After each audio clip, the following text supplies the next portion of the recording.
पैसे लेने थे कि नहीं? ਲੈਣੇ ਨੇ ਭਾਈ ਲੈਣੇ ਨੇ कितने लो जी दोस्तों नहीं सही।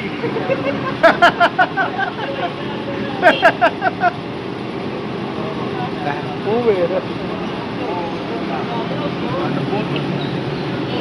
एक्सीलेंट।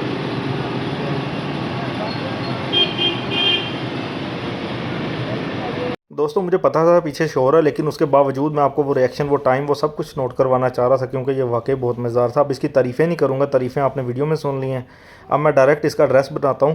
अगर आप मक्खनपुरा में जाएं, वो उधर चा मीरा दरबार वाली साइड पर, लेकिन आपने वहाँ पे चमन आइसक्रीम है, चमन आइसक्रीम से सीधा जाएंगे, उसी रोड पर आपकी राइट साइड पर आएगा ये बारी जूस कॉर्नर के नाम से। तो भाई ये बहुत मज़ेदार थी, इनकी हर चीज़ बहुत मज़ेदार थी। इनका एक शेक लगवाया था मैंने ये इनका पीच सोडा पिया था, ये तो बहुत ही मज़ेदार था, और शेक भी बहुत मज़ेदार था भाई।